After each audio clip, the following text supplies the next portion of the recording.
Hello everyone, कैसे हैं आप सब। टेक्नोलॉजी पार्ट 1 है, उसको हमने पहले ही डिस्कस कर चुके हैं। ठीक है, पार्ट 1 को हम पहले ही डिस्कस कर चुके हैं और जो ये वीडियोस हैं आपको 6th सेम के लिए बहुत ही इंपॉर्टेंट रहने वाली है बीएससी बायोटेक्नोलॉजी में। तो पार्ट 1 के अंदर हमने डिस्कस किया था landmark first, landmark second, landmark third. जिन्होंने नहीं देखा है तो थोड़ा सा ओवरव्यू दे देते हैं उसके लिए। लैंडमार्क फर्स्ट के अंदर हमने पढ़ा था डिस्कवरी ऑफ माइक्रोस्कोप के बारे में। लैंडमार्क फर्स्ट में हमने रीड किया था डिस्कवरी ऑफ माइक्रोस्कोप के बारे में, जिसके अंदर हमने रॉबर्ट हुक की बात की थी कि रॉबर्ट हुक ने सबसे बेटर उस टाइम का माइक्रोस्कोप बनाया था, जिसके अंदर से वो ओपेक ऑब्जेक्ट को देखते थे। और जो खासकर उन्होंने उस टाइम पे डिस्कवरी ऑफ सेल की थी, जो कि एक प्लांट सेल थी, और वो भी उन्होंने एक ओपेक ऑब्जेक्ट के थ्रू ही देखी थी। फिर सेकंड हमने पढ़ा था डिस्कवरी ऑफ माइक्रोबियल लाइफ, ये चीज देखी थी। सेकंड में हमने क्या देखा था, discovery of microbial life. Microbial life की डिस्कवरी देखी थी जो रॉयल सोसाइटी ऑफ लंदन में लुईस पास्चर ने की थी। ठीक है, लुईस पास्चर ने इसके बारे में बताया था और जो बाद में एक्सेप्ट की गई थी, लगभग 200 साल बाद इनकी जो थ्योरी थी उसको एक्सेप्ट की गई थी। फिर आता है third, theory of biogenesis and abiogenesis. इसके ऊपर भी काफी बात हुई।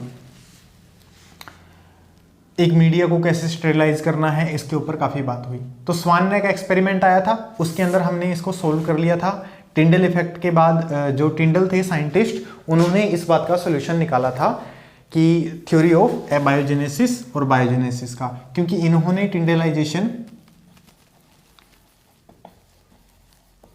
टिंडलाइजेशन इफेक्ट दिया था। तो ये थी हमारी प्रीवियस वीडियो की बात। जो आज की वीडियो हम बात करने वाले हैं किस टॉपिक के ऊपर रहेगी, वो रहेगी हमारी landmark 4, landmark 5 and landmark 6। In topic के ऊपर हमारी वीडियो रहेगी। तो लैंडमार्क 4 के अंदर हम डिस्कस करेंगे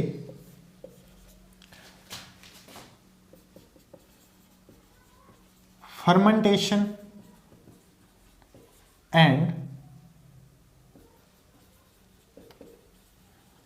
पास्चुराइजेशन। इस चीज को हम डिस्कस करेंगे लैंडमार्क 4 में। और नेक्स्ट 5th के अंदर अगर हम कुछ डिस्कस करेंगे तो डिजीज के बारे में, जर्म थ्योरी ऑफ डिजीज, इसके बारे में डिस्कस करेंगे। और 6th में हम कल्चर मीडिया के बारे में डिस्कस करेंगे, कल्चर मीडिया कॉन्सेप्ट। ये टॉपिक आज की वीडियो के मेन टॉपिक रहेंगे हमारे। तो आइए सबसे पहले हम डिस्कस करते हैं फर्मेंटेशन, पास्चुराइजेशन। तो सबसे पहले फर्मेंटेशन देखें। फर्मेंटेशन प्रोसेस के बारे में हम जानते हैं कि क्या है ये। कोई भी कार्बोहाइड्रेट है, कार्बोहाइड्रेट इस प्रोसेस के थ्रू किस में चेंज हो जाता है, अल्कोहल में। ठीक है, ये क्या एक प्रोसेस है जिसमें कार्बोहाइड्रेट किस में चेंज हो जाता है, अल्कोहल में। कार्बनिक एसिड या अल्कोहल के अंदर चेंज करने की जो प्रोसेस है उसको हम क्या बोल देते हैं, फर्मेंटेशन प्रोसेस। अब फर्मेंटेशन प्रोसेस है, इसको पूरा का पूरा बोला गया कि ये क्या है, एक माइक्रोबियल प्रोसेस है। फर्मेंटेशन प्रोसेस कैसी प्रोसेस है, माइक्रोबियल प्रोसेस है। ऐसा किसने बोला, लुईस पास्चर ने बोला। ये फर्मेंटेशन प्रोसेस पूरी की पूरी एक माइक्रोबियल प्रोसेस होने के साथ साथ एक केमिकल प्रोसेस भी है, केमिकल प्रोसेस भी है।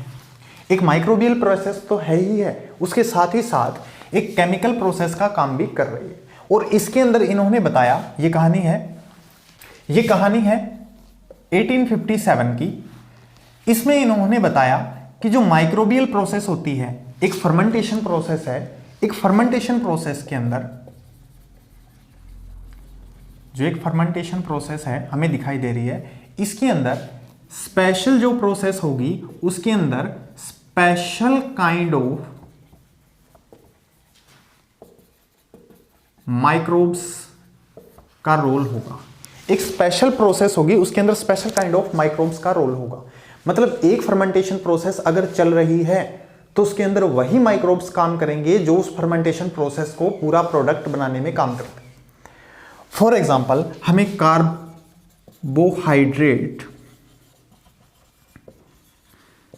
कार्बोहाइड्रेट्स को ग्रो करवाना। एग्जाम्पल को पूरा ध्यान से देखना आप।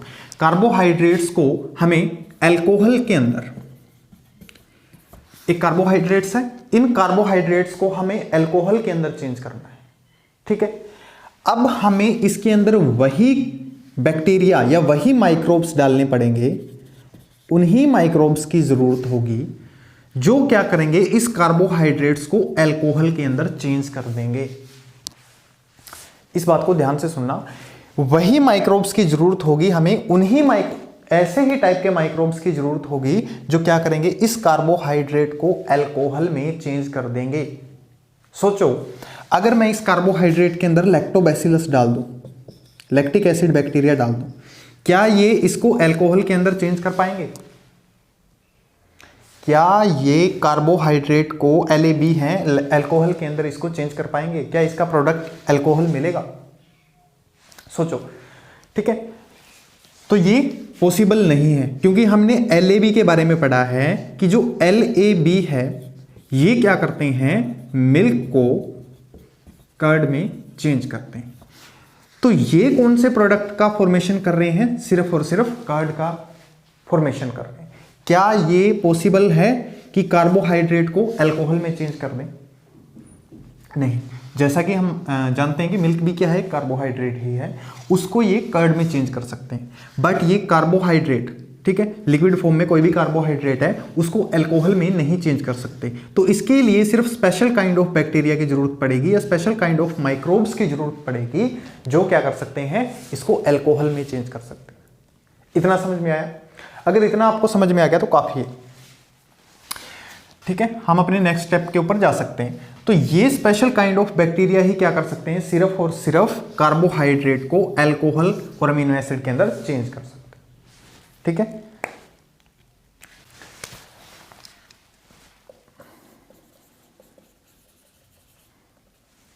तो पास्चर ने क्या किया, different kind of microbial process को स्टडी किया। तो ये बात उन्होंने ही कही कि जो माइक्रोबियल एक्टिविटी हमें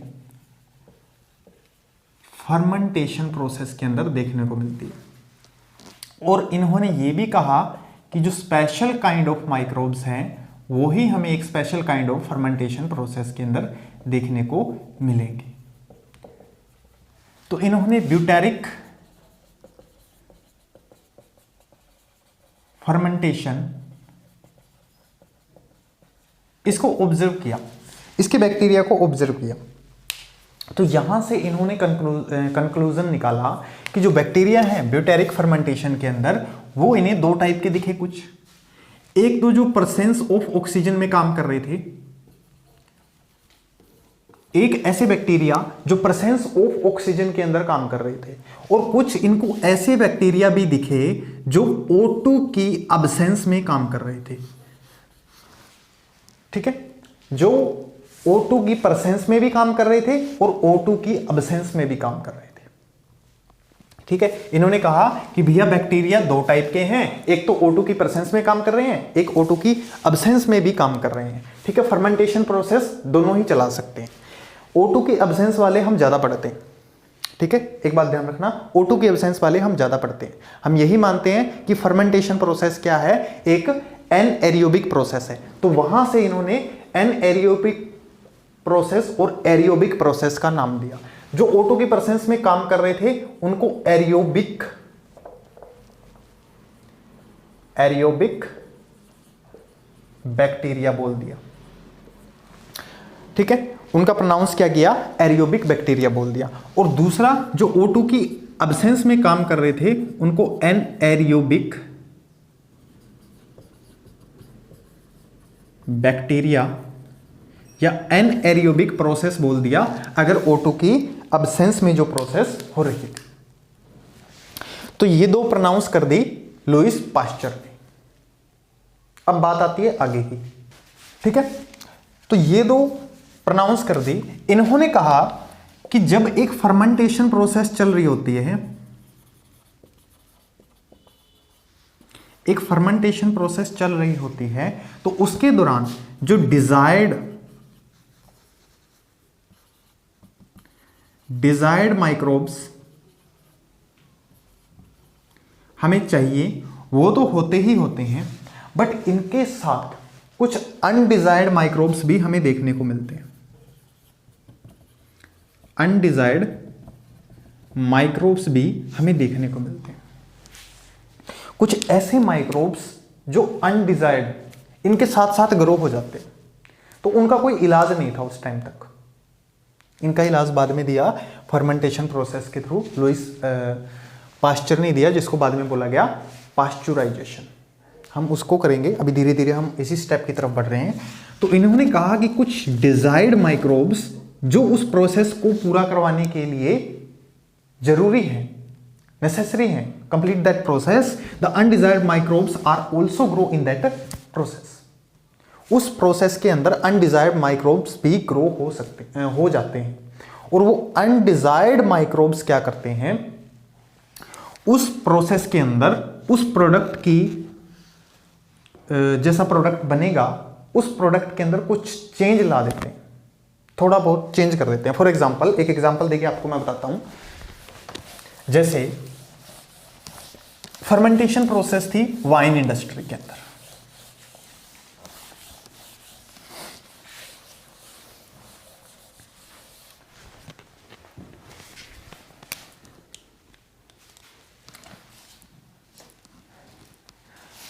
जैसे वाइन इंडस्ट्री में जो फर्मेंटेशन प्रोसेस का काम था, वाइन इंडस्ट्री के अंदर फर्मेंटेशन प्रोसेस का जो काम था, उसके अंदर क्या कर रहे थे, कुछ जो माइक्रो ऑर्गेनिज्म थे वो कार्बोहाइड्रेट को वाइन में चेंज करते थे। बट इसके साथ कुछ अननेसेसरी माइक्रोब्स ग्रो हो जाते थे। वो माइक्रोब्स कैसे होते थे, रोड शेप्ड। कुछ unnecessary road shaped microbes grow हो जाते थे। ये माइक्रोब्स क्या करते, LAB टाइप माइक्रोब्स इनको बोल सकते हैं, lactic acid bacteria type microbes हम इनको बोल सकते हैं। ये माइक्रोब्स क्या करते थे, अपना प्रोडक्ट बनाने के लिए कुछ केमिकल इसके अंदर रिलीज कर रहे हैं, कुछ केमिकल्स को इसके अंदर रिलीज कर रहे हैं, जिसके कारण इस वाइन के अंदर क्या आ रहा है, थोड़ा खट्टापन आ जाता था। ठीक है, ये वाइन कैसी हो जाती थी, खट्टी हो जाती थी, इसके टेस्ट के अंदर चेंज हो जाता था, इसके टेस्ट के अंदर चेंज हो जाता था। आ रहा है इतना समझ में? ठीक है, इसके टेस्ट के अंदर चेंज हो जाता था। बट यहीं से कोई इलाज नहीं था कि इन माइक्रोब्स को हम कैसे रोकें। फॉर एग्जाम्पल, एक फील्ड के अंदर जैसे हम एक क्रॉप को ग्रो करवाते हैं, हम एक ही टाइप के पौधे को ग्रो करवाते हैं। ठीक है, अभी ये एग्जाम्पल मैं दोबारा भी लूंगा। हम क्रॉप को ग्रो करवाते हैं तो हम क्या सोचते हैं, वहां पे सेम टाइप के जैसे माइक्रोब्स को ग्रो करवाते हैं ना, फर्मेंटेशन प्रोसेस के लिए माइक्रोब्स को ग्रो करवाते हैं, इसी तरीके से हम फील्ड के अंदर क्रॉप को ग्रो करवाते हैं तो हम देखते हैं वहां पे सेम टाइप के पौधे हैं। बट उसके अंदर जब वो छोटा होता है तो उसके अंदर कुछ घास के पौधे भी उग जाते हैं, ठीक है, जो अननेसेसरी होते हैं। ऐसा ही इसके अंदर भी हुआ कि जो माइक्रोब्स अननेसेसरी थे वो भी इसके अंदर ग्रो हो जाते हैं और उसके टेस्ट को क्या कर देते हैं, चेंज कर देते हैं। अब लुईस पास्चर ने सोचा भैया इसका इलाज तो ढूंढना पड़ेगा, तो उन्होंने इसका इलाज ढूंढा और इसका इलाज इन्होंने कैसा बनाया, इन्होंने कहा कि फर्मेंटेशन से पहले अगर थोड़ी सी मीडिया की हीट हो जाए तो उसके अंदर जो अनडिजायर्ड माइक्रोब्स होंगे वो किल हो जाएंगे, सिर्फ वही बचेंगे जो हमें चाहिए, जो नेसेसरी है for the production of alcohol या फिर वाइन। इंडस्ट्री के अंदर जो फर्मेंटेशन प्रोसेस के लिए जो जरूरी है सिर्फ वही बचेंगे, इनका ऐसा मानना था। तो इन्होंने क्या किया, हीटिंग की, किसी भी मीडिया की हीटिंग की एट मॉडरेट टेम्परेचर, मीडिया की हीटिंग की मॉडरेट टेम्परेचर के ऊपर, और उस मॉडरेट टेम्परेचर के ऊपर उन्होंने हीट करके जो अनडिजायर्ड माइक्रोब्स थे उनको क्या कर दिया, किल कर दिया। और इस तरीके से जो प्रोडक्ट था वो लॉन्ग टाइम तक चला और इस प्रोसेस का इन्होंने नाम दे दिया पास्चुराइजेशन प्रोसेस। इस प्रोसेस का इन्होंने नाम दिया पास्चुराइजेशन प्रोसेस। ठीक है, इस प्रोसेस का नाम दिया पास्चुराइजेशन प्रोसेस और ये कहानी है 1860 की।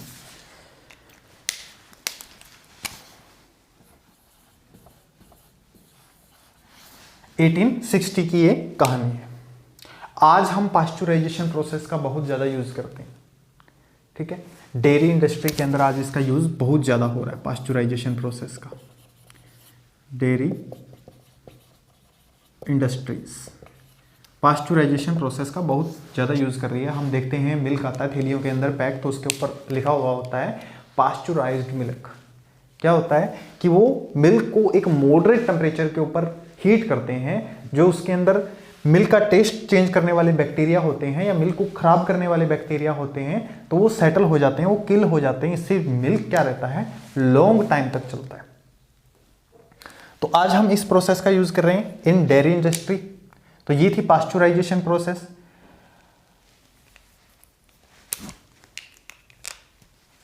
ठीक है, फर्मेंटेशन से इन्होंने खोज की पास्चुराइजेशन की। तो ये थी पूरी की पूरी पास्चुराइजेशन प्रोसेस। तो बैक्टीरिया की कहानी चल ही रही थी या माइक्रोब्स की कहानी चल ही रही थी। जिन माइक्रोब्स की हमने बात की कि जो अननेसेसरी माइक्रोब्स थे वो क्या कर रहे थे, कुछ काम में गड़बड़ी कर रहे थे, सोरिंग कर रहे थे वाइन का। तो ऐसे ही माइक्रोब्स कुछ प्लांट के अंदर भी देखने को मिलते थे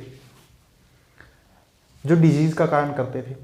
अब हमारा नेक्स्ट लैंडमार्क या नेक्स्ट स्टेप वही रहेगा। फर्स्ट हमने कर लिया फर्मेंटेशन एंड पास्चुराइजेशन। ठीक है, अब नेक्स्ट फिफ्थ जो लैंडमार्क रहेगा वो रहेगा हमारा germ theory of disease. Disease की जर्म थ्योरी को देखेंगे हम कि डिजीज किसके कारण आता है, जो अननेसेसरी माइक्रोब्स होते हैं उनके कारण डिजीज आता है। और अननेसेसरी माइक्रोब्स कौन कौन से थे उनको हम देखते हैं। तो नेक्स्ट लैंडमार्क देखते हैं 5, landmark 5, germ theory of disease. इसके ऊपर भी पूरा का पूरा डिस्कशन हुआ। जैसे एबायोजेनेसिस और बायोजेनेसिस थ्योरी के बारे में बताया था, इसके ऊपर भी पूरा ऐसे ही डिस्कशन हुआ। किसी को नहीं पता था कि डिजीज किस कारण हो रहा है, डिजीज किस कारण हो रहा है। बहुत सारी थ्योरी भी आई डिजीज के ऊपर, बहुत सारी थ्योरी भी आई, बट उन थ्योरी में से किसी थ्योरी ने भी पूरा का पूरा स्पष्टीकरण नहीं दिया कि डिजीज किसके कारण हो रहा है। सारी की सारी थ्योरी को क्या मान लिया गया, स्पेक्यूलेटिव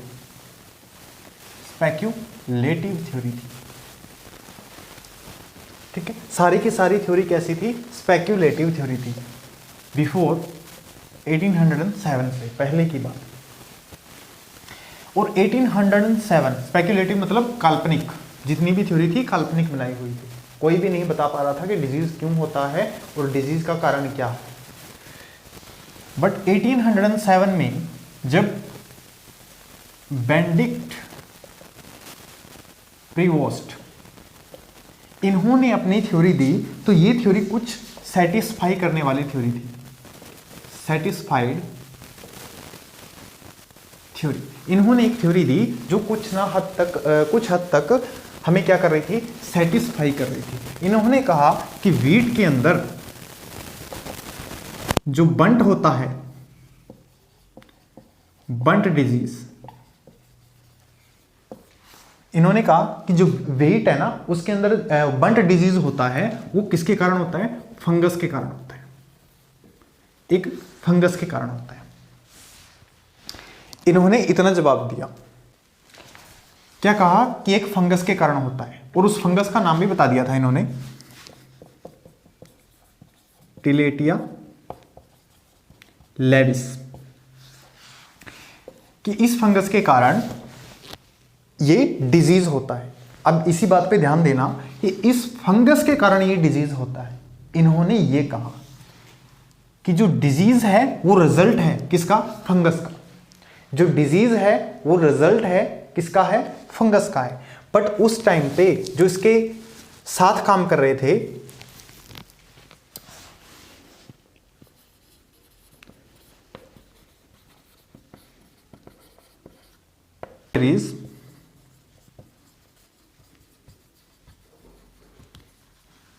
उन्होंने क्या कहा,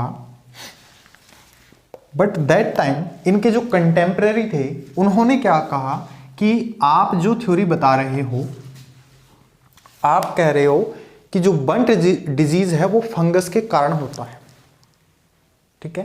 ब्लैक, इसके अंदर क्या होता है, वीट ब्लैक ब्लैक कलर की हो जाती है। अभी आपने इमेज में देखा कि जो वीट है वो ब्लैक ब्लैक कलर की हो जाती है, अंदर जो वीट के अंदर जो प्रोटीन होता है वो बिल्कुल खत्म हो जाता है और ऊपर से बिल्कुल ब्लैक कलर की। तो जो इनके कंटेम्परेरीज थे उन्होंने कहा कि जो बंट है वो तो रिजल्ट है, और किसका रिजल्ट है, हमें बंट होने के बाद क्या देखने को मिलता है, फंगस, कि ये तो डिजीज नहीं है, डिजीज का रिजल्ट है। अब इस थ्योरी में ये पूरा का पूरा सेटिस्फाइड जवाब नहीं दे पाए। जो प्रीवोस्ट थे, प्रीवोस्ट पूरा का पूरा सेटिस्फाइड जवाब नहीं दे पाए। इनका कहना था कि फंगस के कारण डिजीज होता है, बट इनके जो कंटेम्परेरीज थे वो कह रहे थे कि जो फंगस है वो रिजल्ट है डिजीज का। अब यही कहानी ऊपर नीचे चल रही थी, पूरा का पूरा ये स्पष्टीकरण नहीं दे पाए। अब हम करते हैं इसका थोड़ा आगे डिस्कशन। डिस्कवरी ऑफ बैक्टीरिया हुई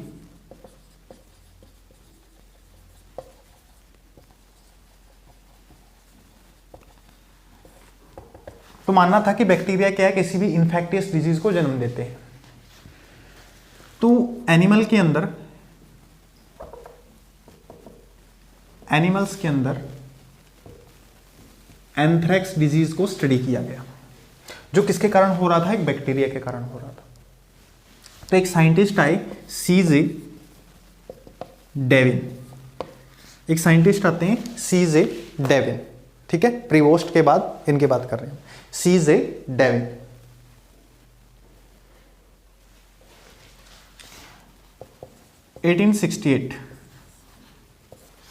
सीजे डेविन, इनका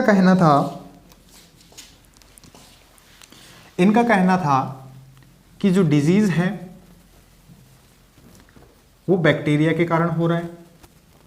ऐसा इन्होंने कहा कि जो डिजीज है वो बैक्टीरिया के कारण हो रहा है, और बैक्टीरिया वेरिएबली प्रेजेंट है, बैक्टीरिया वेरिएबली प्रेजेंट है, हर कहीं प्रेजेंट है बैक्टीरिया। अब बैक्टीरिया तो हर कहीं प्रेजेंट है। इन्होंने एक छोटा सा एक्सपेरिमेंट किया।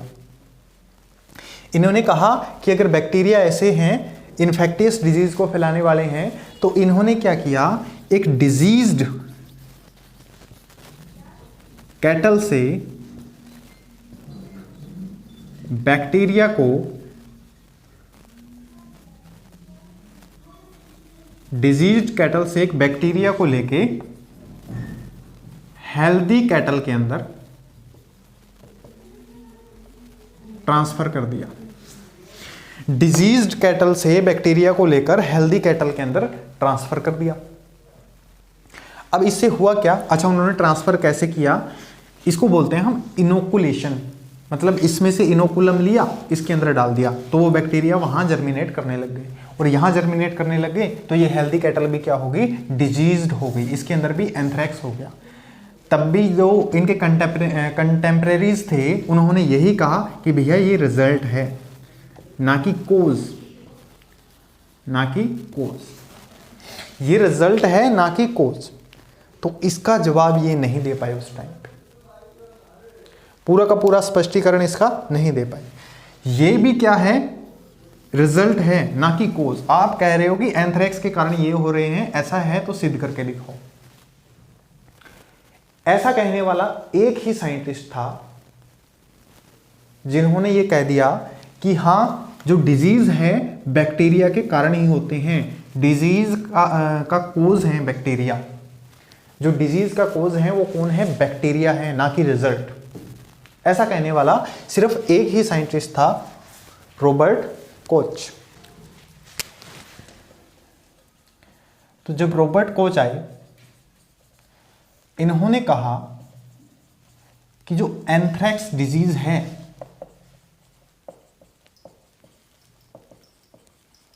एंथ्रेक्स डिजीज है वो माइक्रोब्स के कारण ही हो रहा है। जो एंथ्रेक्स डिजीज है वो माइक्रोब्स के कारण ही हो रहा है। बट जो स्पेशल डिजीज है, एक स्पेसिफिक जो डिजीज है, उसका कोज स्पेसिफिक बैक्टीरिया के कारण ही होता है। कोई भी स्पेसिफिक डिजीज है उसका कोज स्पेसिफिक बैक्टीरिया के कारण ही होता है।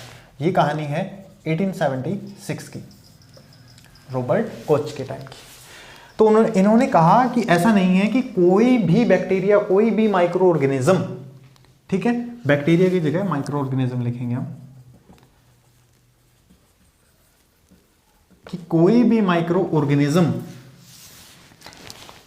उस डिजीज को कर सकता है। एक स्पेशल टाइप के ही माइक्रो ऑर्गेनिज्म होंगे जो उस डिजीज के लिए रेस्पॉन्सिबल होंगे। कोई दूसरा माइक्रो ऑर्गेनिज्म ऐसा नहीं कर सकता। इस थ्योरी को जब स्पष्ट किया गया, तभी ये कहा गया कि जो बैक्टीरिया हैं वो कोज ऑफ डिजीज हैं। कोज ऑफ डिजीज है कौन? बैक्टीरिया। कि एक स्पेसिफिक माइक्रो ऑर्गेनिज्म या स्पेसिफिक बैक्टीरिया ही कोज है उस डिजीज के लिए, कोई दूसरा नहीं है। ठीक है, अगर कोई डिजीज फंगस के कारण हो रहा है, फॉर एग्जांपल जैसी प्रीवोस्ट ने कहा था कि जो बंट डिजीज है वो किसके कारण हो रहा है? फंगस के कारण हो रहा है। तो इसके लिए सिर्फ स्पेशल टाइप की एक फंगस ही रिस्पॉन्सिबल थी। इसके लिए सिर्फ और सिर्फ एक स्पेशल टाइप की फंगस ही रिस्पॉन्सिबल थी, ना कि पूरी की पूरी फंगस की प्रजाति। नाम बताया था ना, टिलेटिया लेविस। ठीक है, ये फंगस ही सिर्फ रिस्पॉन्सिबल थी इस बंट डिजीज के लिए। ठीक है, इस बंट डिजीज के लिए कौन? ये सिर्फ यही फंगस रिस्पॉन्सिबल थी। जैसे कि एक स्पेसिफिक जो डिजीज है उसके लिए कोई स्पेसिफिक माइक्रो ऑर्गेनिज्म रिस्पॉन्सिबल होगा, ना कि सारे के सारे बैक्टीरिया।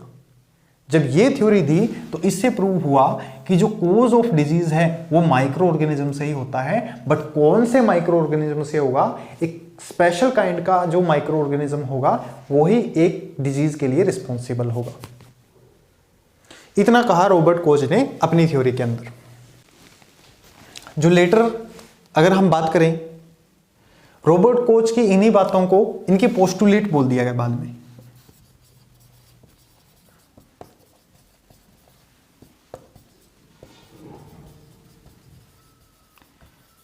इन्हीं बातों को इनकी पोस्टुलेट्स बोल दिया गया। तो हमारा जो नंबर 5 लैंडमार्क है वो यहीं तक था। अब आते हैं हम नंबर 6 लैंडमार्क के ऊपर कि अब बैक्टीरिया का पता कर लिया गया है। अब उस स्पेशल काइंड के बैक्टीरिया का पता करना है, वो हम कैसे पता करेंगे? तो इसके लिए जो लैंडमार्क 6 है उसके अंदर प्रिपेयर किया गया special kind of culture, pure culture. तो उस कल्चर को हम समझते हैं।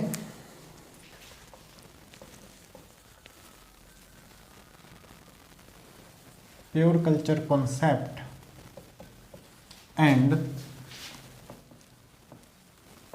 Other microbial techniques. जब रॉबर्ट कोच ने अपनी थ्योरी दी, अपनी पोस्टुलेट दी कि एक स्पेशल काइंड ऑफ माइक्रोब से ही स्पेशल काइंड का कोई डिजीज है वो होता है, तो सभी साइंटिस्ट दौड़ पड़े कि वो स्पेशल काइंड ऑफ माइक्रोब हम निकाले कैसे। एक अकेला ही हमें सिर्फ उसी काइंड के माइक्रोब्स चाहिए, जैसे एक माइक्रोब है उसी तरीके के दूसरे माइक्रोब्स चाहिए, उनकी कॉपी चाहिए। तो उसके लिए उन्होंने क्या चीज स्टार्ट की, प्योर कल्चर कॉन्सेप्ट स्टार्ट किया। अब मैंने बता दिया कि सर प्योर कल्चर क्या होता है। अब आप ये पूछोगे तो what is pure culture? Pure culture is have identical sales. Pure culture एक ऐसा कल्चर होता है जिसके अंदर सिर्फ single kind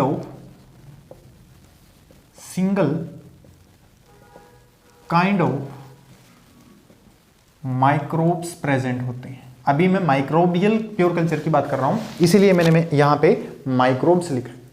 microbial pure culture वो कल्चर होता है जिसके अंदर single kind of microbes present होते हैं। जैसे एक पेरेंट से बहुत सारी सेल बनाने की प्रोसेस को ही प्योर कल्चर बोला गया है।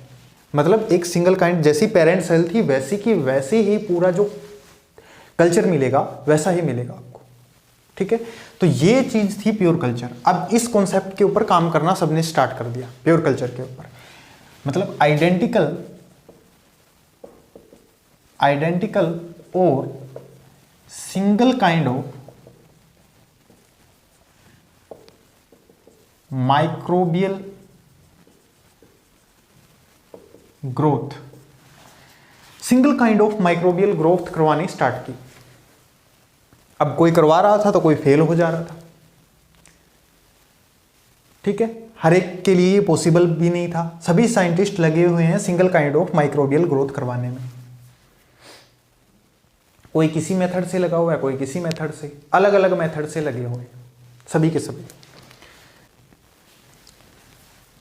तो सबसे पहले जो प्योर कल्चर दिया, एक साइंटिस्ट है बी ब्रीफील्ड नाम से। ठीक है, बी ब्रीफील्ड नाम के साइंटिस्ट है, उन्होंने दिया सबसे पहला प्योर कल्चर। उन्होंने कौन से माइक्रोब्स पे दिया? फंगस पे। फंगस पे बड़ी अच्छे तरीके से काम कर गया उनका प्योर कल्चर। उन्होंने प्योर टाइप की फंगस निकाल दी, आइडेंटिकल फंगस। बट जब बैक्टीरिया के ऊपर उन्होंने ये काम किया तो उसके ऊपर ये फेल हो गया। तो इनका कॉन्सेप्ट बिल्कुल यहां पे फेल हो गया कि इन्होंने फंगस के ऊपर तो कर दिया बट बैक्टीरिया के ऊपर फेल था। अब ये फेल हो गया, इसके आगे की कहानी इनको अब समझ नहीं आई। अब आए जोसेफ लिस्टर ही बोल देते हैं। ठीक है, तो जोसेफ लिस्टर, इन्होंने क्या किया? इन्होंने बैक्टीरिया का फर्स्ट प्योर कल्चर दिया। इन्होंने बैक्टीरियल फर्स्ट प्योर कल्चर दिया। First bacterial pure culture produce किया by the method of serial dilution.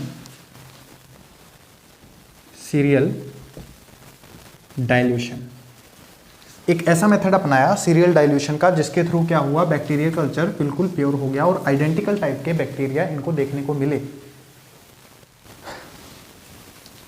Identical type के इनको बैक्टीरिया जब ये देखने को मिले तो इन्होंने, जब जो लास्ट कल्चर था बिल्कुल लास्ट, ठीक है, इनोकुलम एक से दूसरे में डाल रहे थे। अच्छा, सीरियल डाइल्यूशन क्या होता है? इस तरीके से हम कुछ टेस्ट ट्यूब्स लेंगे, पहले सीरियल डाइल्यूशन को समझते हैं। इसमें से थोड़ा सा इनोकुलम लेंगे, इसके अंदर कुछ बैक्टीरिया ग्रो कर रहे हैं, ये प्योर कल्चर है। ठीक है, जो सीरियल डाइल्यूशन है वो सिर्फ लिक्विड टाइप के मीडिया के अंदर होता है। इस बात को ध्यान में रखना, जो सिर्फ लिक्विड टाइप के मीडिया के अंदर होता है, लिक्विड टाइप मीडिया। इन्होंने लिक्विड टाइप का मीडिया बनाया और उसके अंदर कोई बैक्टीरिया सैंपल डाल दिया, बहुत सारे बैक्टीरिया थे। अब इसके अंदर से थोड़ा सा निकाले और इसके अंदर डाल दिए। फॉर एग्जांपल इन्होंने 10 ml निकाले, ठीक है। इनके अंदर जब ग्रो कर गए तो इसका 10 ml निकाल के इसके अंदर डाल दिया। अब सोचने वाली बात यही है कि इसके अंदर जो सबसे ज़्यादा होंगे, वैसे तो इसके अंदर से लिया है तो बहुत सारे ग्रो करेंगे, ठीक है। डिफरेंट टाइप ऑफ 3-4 टाइप के बैक्टीरिया इसके अंदर चले गए होंगे, बट कुछ बैक्टीरिया ऐसे होंगे जो थोड़ी ही देर में बहुत ज़्यादा डिवाइड कर जाएंगे। सब बैक्टीरिया एक तरीके के नहीं होते।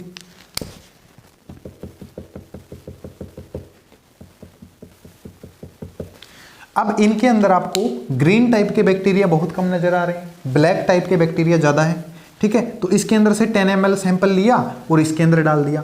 अब इसके अंदर क्या हुआ, इसके अंदर भी बैक्टीरिया ग्रो करना स्टार्ट किए, ठीक है। थोड़ा सा सैंपल लिया, उस सैंपल के अंदर हो सकता है सारे के सारे ब्लैक टाइप के आ जाए, हो सकता है कुछ एक ग्रीन टाइप का आ जाए, ठीक है। तो इसमें अब कुछ ऐसा दिखाई दिया।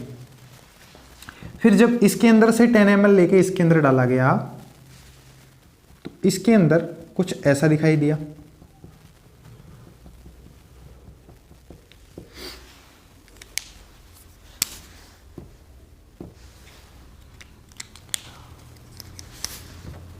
अब इसका डाइल्यूशन इसके अंदर कर दिया गया। तो इसके अंदर जब सिंगल काइंड के नजर आए तो इसी को इसने बोला कि मैंने ये प्योर कल्चर गेट कर लिया। सिर्फ इसके अंदर क्या थे, सिंगल काइंड ऑफ बैक्टीरिया थे इन लिक्विड मीडियम।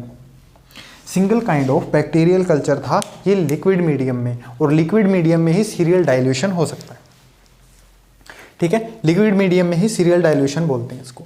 अब सीरियल डाइल्यूशन के थ्रू इन्होंने लिक्विड मीडियम के अंदर सिंगल काइंड ऑफ मतलब pure culture of bacteria grow करवा दिया, प्योर कल्चर करवा दिया। अब बढ़ती है कहानी आगे। इन्होंने जब सिंगल काइंड ऑफ बैक्टीरिया को मिल्क के अंदर डाला, स्टेरिलाइज करके मिल्क के अंदर एक स्टेरिलाइज्ड इनकी सिरिंज थी, उससे मिल्क के अंदर डाल दिया जो लास्ट वाला था। तो इन्होंने देखा कि जो पूरे के पूरे बैक्टीरिया ग्रो हो रहे हैं मिल्क के अंदर वो सारे के सारे सेम काइंड के थे। इससे इन्होंने कंक्लूजन निकाला कि सीरियल डाइल्यूशन से भी सेम काइंड के बैक्टीरिया हम ग्रो करवा सकते हैं, मतलब एक सिंगल काइंड ऑफ सेल हम ग्रो करवा सकते हैं। ये कंक्लूजन था इनका। अब जो हमारे प्रीवियस साइंटिस्ट हैं वो भी लगे हुए हैं। Previous scientist mean Robert Koch, जिन्होंने आइडेंटिफाई किया था कि जो डिजीज होता है वो किसी बैक्टीरिया के कारण ही होता है, ठीक है। जिन्होंने ये आइडेंटिफाई किया कि जो डिजीज होता है वो किसी बैक्टीरिया के कारण ही होता है, तो इन्होंने एटियोलॉजी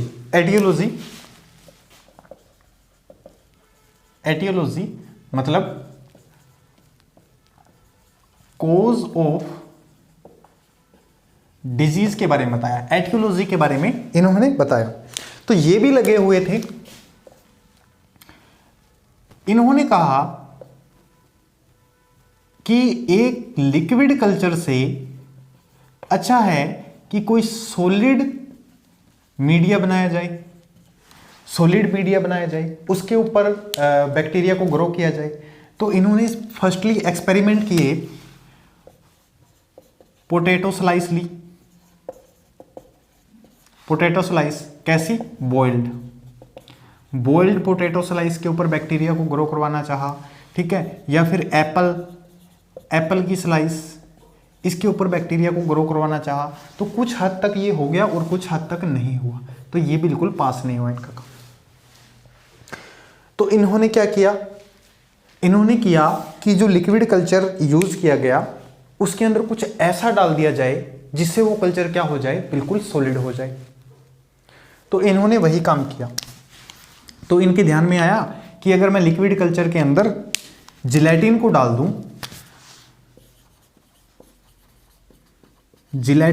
दूं तो वो क्या करेगा, उस कल्चर को सॉलिड कर देगा। तो इन्होंने ऐसा किया, उस कल्चर को उन्होंने सॉलिड बना दिया, सॉरी उस मीडिया को इन्होंने क्या बना दिया, सॉलिड बना दिया। अब इस मीडिया में भी कमी रह गई।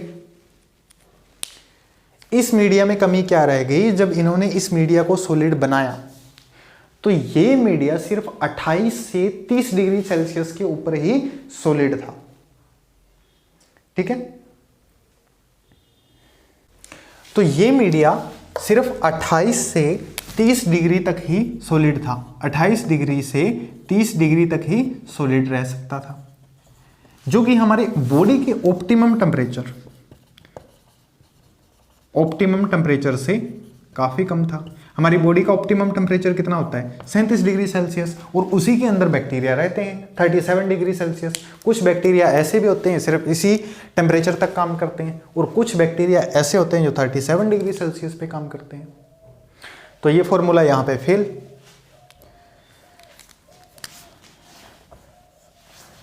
तो इनका ये फॉर्मूला भी यहां पे बिल्कुल फेल हो गया। कब की बात है ये, 1881 की बात है। उस टाइम पे जिलेटिन ही यूज कर रहे थे, फिर भी लगे हुए थे जिलेटिन ही यूज कर रहे थे। बट 1884 इन्होंने जो जिलेटिन था उसको चेंज कर दिया अगार के साथ। और किसने रिकमेंड किया ऐसा, H.E. हेसी, एक जर्मन हाउसवाइफ थी। ठीक है, एक जर्मन हाउसवाइफ थी H.E. हेसी। तो इनके कहने पे इन्होंने जो जिलेटिन था उसको अगार के साथ चेंज कर दिया। ऐसा क्यों किया, क्योंकि ये क्या काम करती थी, ये जेली बनाने का काम करती है। ये जेलीज बनाती थी, जेलीज के अंदर ये अगार का यूज करती थी, अगार का। अब अगार कहां से बनता है, इसका आंसर आप दोगे मेरे को कमेंट बॉक्स के अंदर।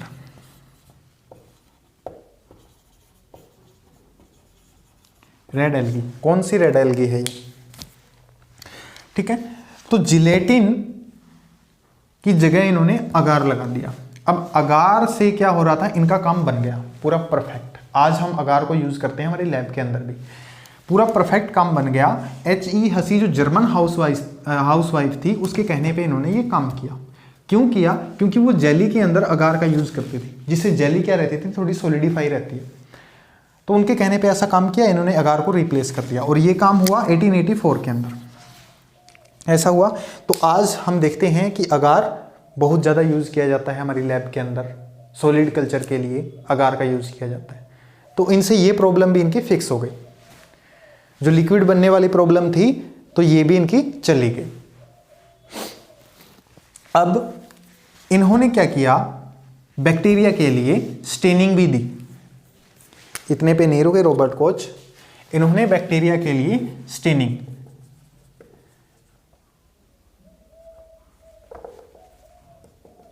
का काम किया, स्टेनिंग फॉर कल्चर। इन्होंने कहा कि जो हमने अगार के ऊपर बैक्टीरिया ग्रो किए हैं, अगर उनको किसी डाई के साथ स्टेन किया जाए, ठीक है, कोल्चिन डाई, उसके साथ अगर हम स्टेन करते हैं, या कोई भी डाई है उसके साथ स्टेन करते हैं, तो हमें जो माइक्रोस्कोप के अंदर बैक्टीरिया है वो कैसे दिखेंगे, कलर्ड दिखेंगे। माइक्रोस्कोप के अंदर जो बैक्टीरिया है हमें कैसे दिखेंगे, कलर्ड दिखेंगे। ऐसा किसका कहना था, रॉबर्ट कोच का। तो इन्होंने स्टेनिंग भी दी, बैक्टीरियल स्टेनिंग टेक्निक भी इन्होंने ही दी। ठीक है, ये आया इतना समझ में। रॉबर्ट कोच ने एटियोलॉजी पढ़ी, कॉज ऑफ डिजीज के बारे में हमें बताया पहले। ठीक है, ये जो डिजीज होता है किसके कारण होता है, किसी ना किसी माइक्रो ऑर्गेनिज्म के कारण होता है। तो ये भी लगे हुए थे सिंगल टाइप के डिजीज को ग्रो करवाने के लिए। इन्होंने कहा कि लिक्विड की जगह अच्छा होगा अगर हम सॉलिड मीडिया को बनाएं। तो सॉलिड मीडिया के लिए इन्होंने छोटे मोटे एक्सपेरिमेंट किए। पहले पोटैटो स्लाइस ली बॉयल टाइप की, उसके ऊपर ग्रो नहीं किए। एप्पल की ली, उसके ऊपर ग्रो कर गए, बट इनका काम नहीं चला, single type of bacteria grow नहीं कर पा रहे थे उसके ऊपर। तो ये कुछ ऐसा मीडिया बनाना चाहते थे जो सॉलिड हो।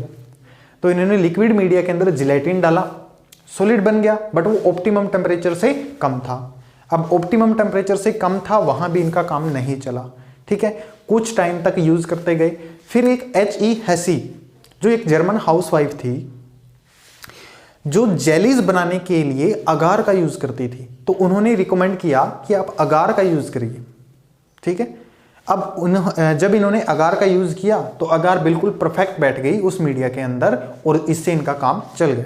और आज हम अगार का हर लैब के अंदर यूज करते हैं। कोई भी बायोटेक लैब है उसके अंदर आप देखोगे तो अगार का यूज होता है मीडिया बनाने के लिए। तो अगार क्या प्रोवाइड करता है, उसको एक सॉलिडिफाइंग एजेंट के रूप में काम करता है। और अगार किसका बनता है, एक रेड एल्गी है, उसका नाम आप बताएंगे मेरे को कमेंट बॉक्स के अंदर, उसका बनाया जाता है, ठीक है। तो यहां से प्रॉब्लम फिक्स हुई। उसके बाद इन्होंने स्टेनिंग टेक्निक भी दी। तो ये थी रॉबर्ट कोच की पोस्टुलेट्स, जिन्होंने योगदान दिया बायोटेक्नोलॉजी के अंदर। तो आज की थ्योरी इतनी ही, हमारी 3 थ्योरी थी, लैंडमार्क थे, ठीक है। अगली वीडियो हम लेके आएंगे इसके जो नेक्स्ट 4 लैंडमार्क और हैं हमारे बचे हुए, उसके ऊपर अगली नेक्स्ट वीडियो हम लेके आएंगे।